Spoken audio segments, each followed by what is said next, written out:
Do you want to do this show? Hello, everybody. Thanks for joining us. Welcome to Shut Up Football. I'm Jeff Stoltzers. That's Kevin. Last week, the Bills needed help to escape from Buffalo. The Commanders had a drinking problem, and Jaguars Stadium had a few issues with their concessions. Poop! Plus, a look back at all of last week's games. We're talking about Week 11 of the NFL season.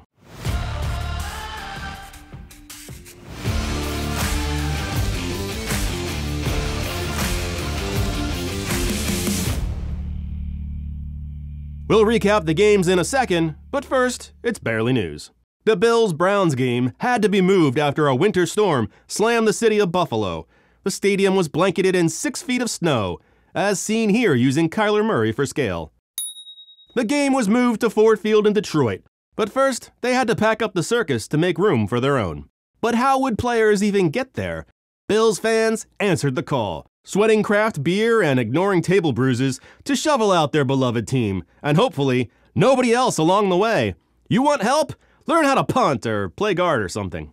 Commanders players decked out Taylor Heinicke in bling to mimic Kirk Cousins' Big Change celebration from the week prior.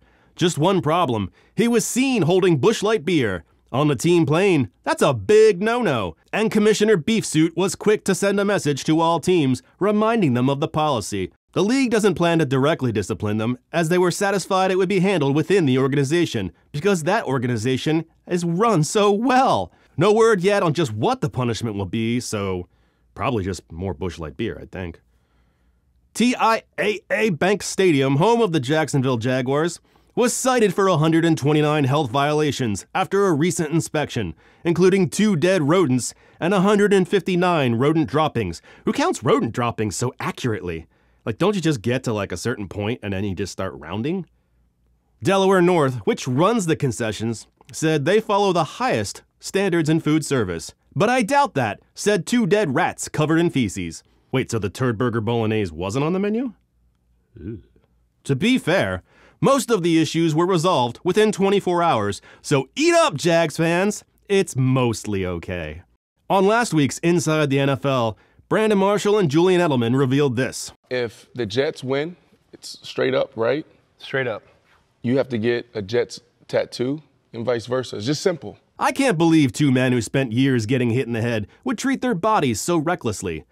They said it was just for the logos, but it would have really been something to see a tattoo of homeless Bill Belichick or Zach Wilson preparing for a MILF Tinder date. And that's barely news. And now, it's time to take a look back to last week's games. It's time for the recap. The Titans' offensive scheme is a slow, boring grind that lulls you to sleep and then punches you in the throat. Jair Alexander was certainly sleeping when Treylon Burks blew by him and then dragged him like a child's backpack. Burks had a career night. He went over 100 yards. Derrick Henry surprised a pile of beef with a jump pass to Austin Hooper for 6. The Packers looked lost. Just the week prior, it looked like they finally found the recipe to win this year. This week, they're dumping ingredients on the floor and making snow angels in them. The Eagles' offense looked like a limp wrist eating a chicken salad sandwich all day. They clearly missed Dallas Goedert. Jeff Saturday must be some kind of goddamn field general, the likes of which we haven't seen since Hannibal. It's one thing to beat the Raiders, but the Colts were making the Eagles look like the Raiders. It took all game for the Colts to finally piss this one away, allowing Hurts to insert himself up the middle like a speculum. When asked how he felt about Coach Reich's firing in Indy, Coach Sirianni said, "You don't want to know what I think." And you know what? He's right. Somebody better buddy up to a wizard or something, cause I can't take any more of Justin Fields with that sad-ass look on his face. That's it. That's the one. If I didn't know this team had a coach, I'd have assumed the management was Fireball, whiskey, and Pop Rocks. The stat sheet read like a magic eye of deceit. Their quarterback had all the rushing yards. Their running back had all the receiving yards. Jaquan Brisker forced a fumble, and the Ditkas loved it. Cordero Patterson took a kick straight up the middle of the field, and the Bears were woefully unprepared for it. He wasn't even touched. The Falcons gave the Bears more than they could handle, and I can't possibly fathom just how little that was. It might have been a snow day, but Jacoby Brissett came out hot. He had 324 yards and 3 touchdowns. The Bills kept their Chubb in check. He averaged 1.4 yards on 14 carries. Devin Singletary and James Cook each nabbed 86 yards on the ground. Diggs was seen on the sideline talking to Coach McDermott in an emotional state. What were they even talking about? Most likely, next year's Halloween costume. I'm down with the Miami Vice theme. I just want to be Tubbs. But I'm black. I know. I just think I embody the spirit of Tubbs better than you. But I'm black. Okay. Maybe we'll just both be Tubbs then, okay? Problem solved. Yeah, now everybody's happy. Oh my God. Diggs found a better connection with Josh Allen late. The Bills love Detroit. They'll be back again for Thanksgiving. The Browns might as well stay there too. They don't have a game there, but fuck it, no one's looking for them. This was a slugfest between toddlers. Was it good defense or bad offense? Yes. Neither offense could muster a touchdown. Players who spent the week practicing touchdown dances wasted their time. After a dubious penalty for roughing the kicker, Coach Belichick went fishing in his socks, but came up empty. I assume looking for the challenge flag or a length of rope.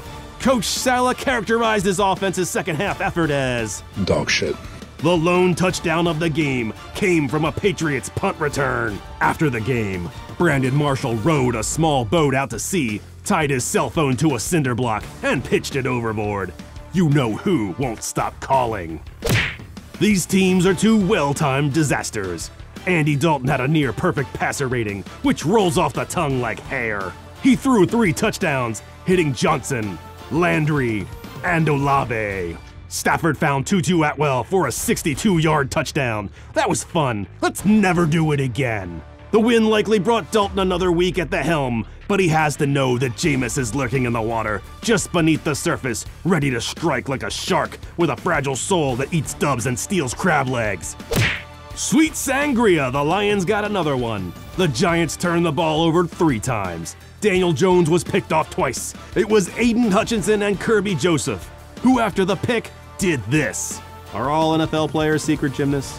Joseph now has as many receptions as Kenny Golladay this season. Jamal Williams had 3 touchdowns.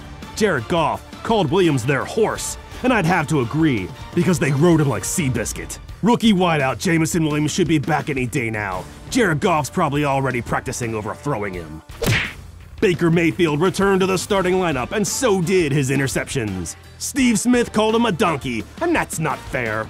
To donkeys. After an abysmal season, there was finally a morsel of joy with PJ Walker. He felt like the only one in the room that knew CPR. But in came Mayfield, dry humping a corpse because he saw the Heimlich maneuver in a cartoon once. After a delay of game, Jackson punted the ball. Why not? The whole game was nothing but punts. He probably felt left out. This game needed a laxative to get things going, and at the end, they got one. Jackson slammed himself into the end zone. The crowd erupted at the possibility of double digits. Next week, the Panthers will start Sam Darnold. Why not? They're just throwing spaghetti against the wall and seeing what sticks.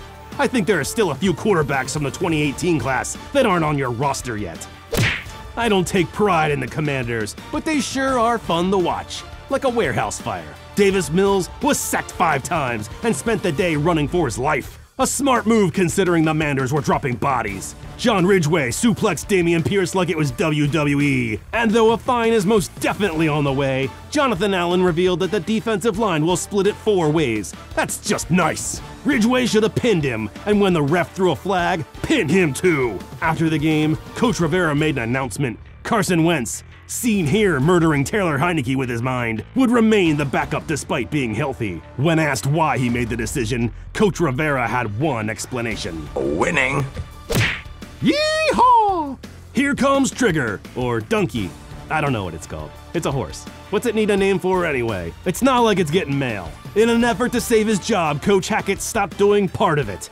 He turned over play calling duties to Clint Kubiak, who I'm told is a person. It was a mild improvement. The Broncos rode to a 10-point lead, but if you felt confident with that, you haven't been watching the Broncos this season.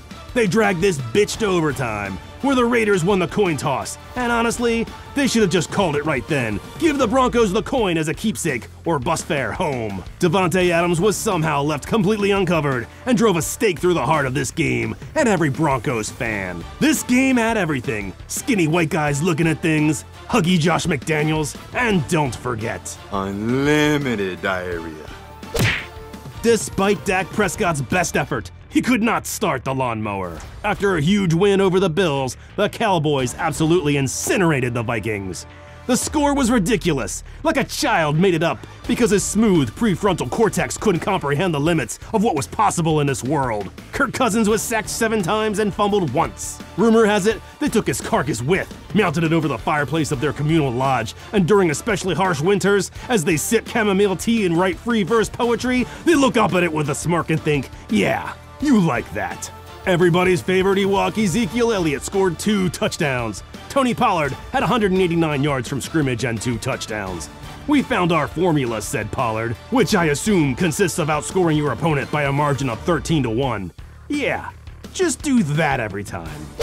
Samaje Perine is gonna need new boots for all that strutting. With no Jamar Chase and Mixon coming down with a case of the boo-boos, it was Perine who picked up the slack and scored 3 receiving touchdowns. Najee Harris escaped the backfield and tore a hole in the sky when a defender crashed in and...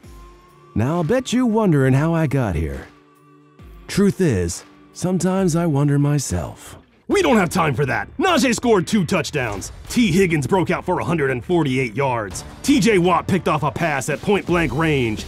The only way it could have been more impressive is if he would have done it with his teeth. There might be 22 men on the field, but Patrick Mahomes only had eyes for one man, Travis Kelce. He had 115 yards and 3 touchdowns.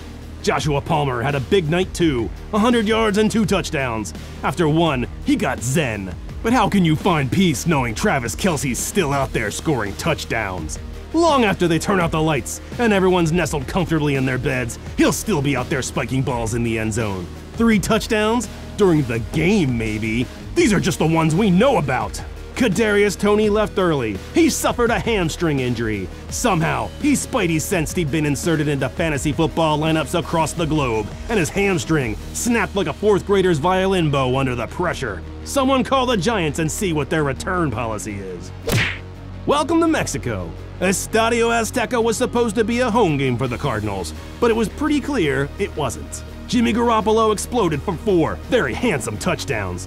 2 to Brandon Ayuk and 2 more to George Kittle. That's symmetry, y'all. Debo had 1 on the ground too. The Cardinals did slightly more than nothing. Colt McCoy was rolled up like a burrito. Garbage time led to Mr. Irrelevant Brock Purdy performing a handoff that confused the defense, the offense, and pretty much everyone with eyes. Not very pretty. Fred Warner stole Mexico's flag, which I believe makes him president, or El Presidente. A lot of responsibility, but worth it if it comes with a lot of tacos. Thank you so much for watching Shut Up Football. We do appreciate it. We'll catch you next time. Peace! Check the mic and make sure it sound right, boys.